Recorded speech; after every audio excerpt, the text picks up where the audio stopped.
So I'm here to talk about Abafana, Abafani, Young Men Are Not the Same, which is a work that I conceptualized and created and staged in Port Elizabeth, where I'm currently living, and where I witnessed the most violent protests one can imagine around a movie.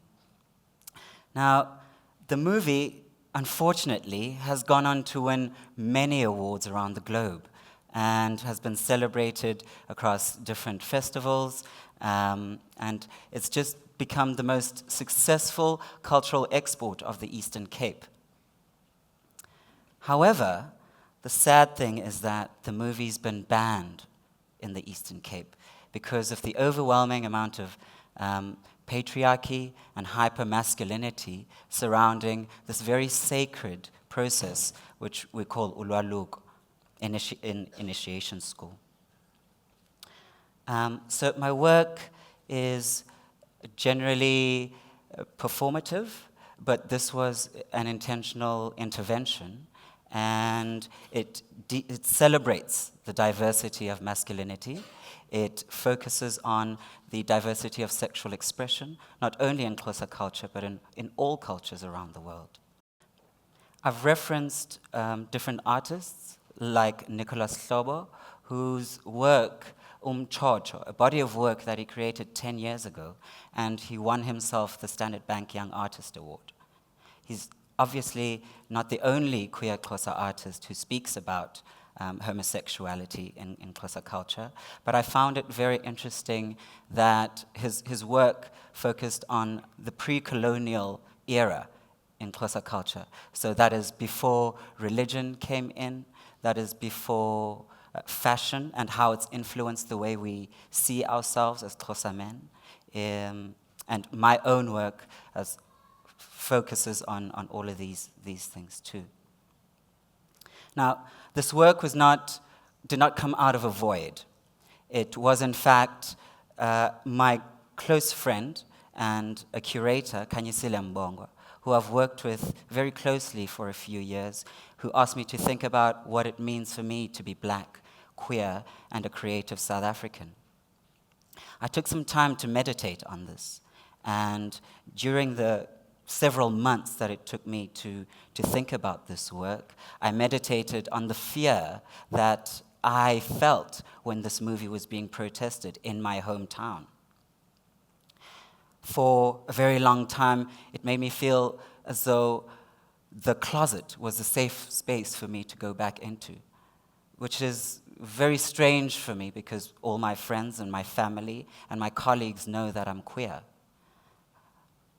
But also in an urban environment, I'm also quite privileged to have the safety of police, maybe, if I need help, or my friends and family. But I also thought about, what about those that are living in the rural areas? What about them?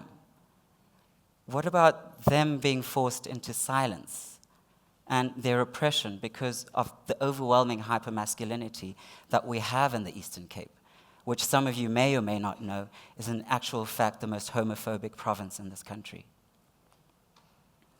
So I moved on, and I thought about all those that came before me that were forced into silence, before our Constitution, which has elevated us to live our truth on a daily basis. What about them? What about their stories? Where did they go? What is their truth?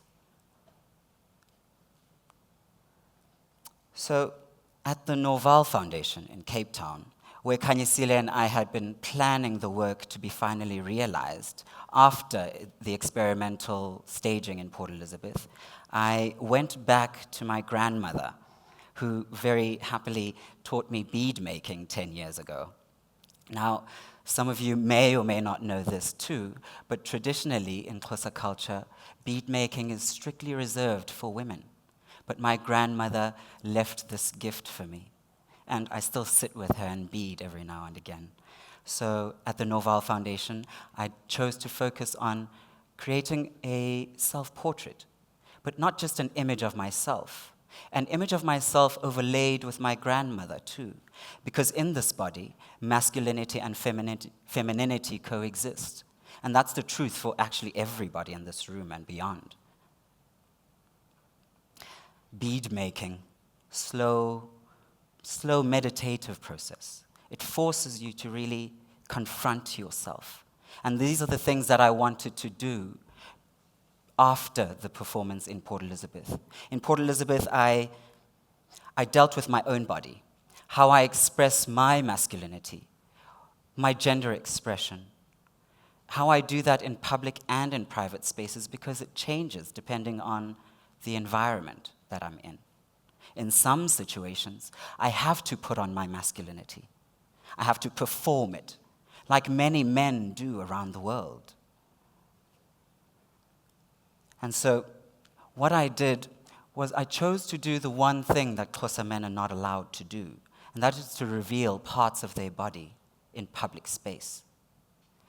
This taboo thing would bring attention to me, and that's exactly what I wanted. I wanted people to be unsettled by my queerness, but also acknowledge that I'm here, and I will hold space whether they like it or not. They might ban the movie, but they're not going to take my truth away.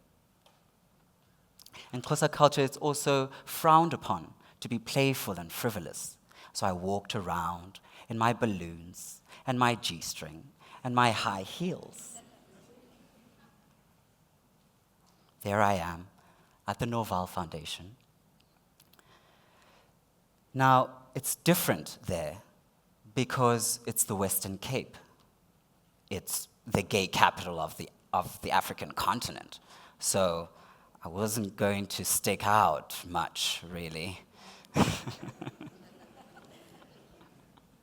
So I decided to go and play in the garden with some sculptures, and I engaged with some of the work. That's me playing with one of the phallic pieces of the sculpture.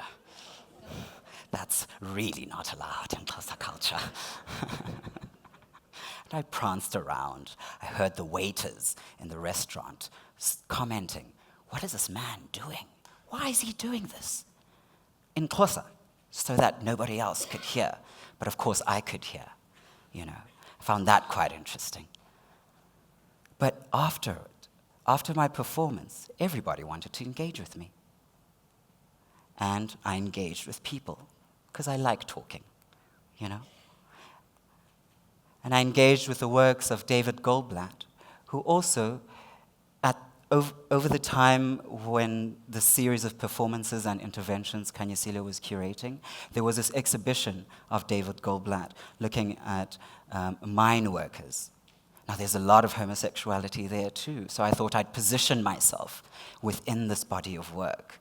I'm living in a different time and space, and I'm able to live my truth and to express my sexuality whenever, wherever I please. And I wanted to take full advantage of this. But one thing in all of these imports of colonialism that I've mentioned earlier, one thing sticks out for me all the time, and that is the violence that it brought with it, that the patriarchy, which is not part of Xhosa systems and belief systems in pre-colonial times. And this violence we inflict upon one another in different ways, through gender-based violence, through homophobia and transphobia. That saddens me. That's not who we are. We're a people of Ubuntu, community.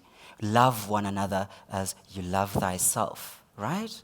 That's true Africanness. How are we going to heal from these things? I think the only way we can heal from these things is to acknowledge that masculinity can be vulnerable. It should be playful. It should be tender. And it should be frivolous whenever it feels like it. Huh? You like that, huh? Yes, because you don't want to be around men that are constantly trying to fight and be at each other. That's not the only expression of masculinity that exists. And I believe in order for us to heal ourselves as Xhosa people and within the greater community of South Africa, we need to take a moment to ask ourselves, how can we be tender? And I'm speaking particularly to the men. We need to show vulnerability.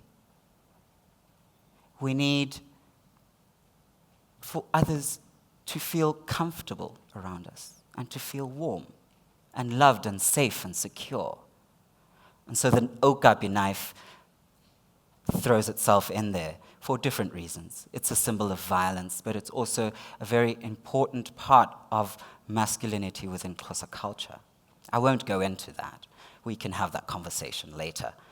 But I just want to ask each and every one of you to think about the ways in which we express ourselves, our gender expression, not sexuality necessarily, but gender expression, masculinity, femininity, and what these things mean for all of us. Amago, thank you for coming.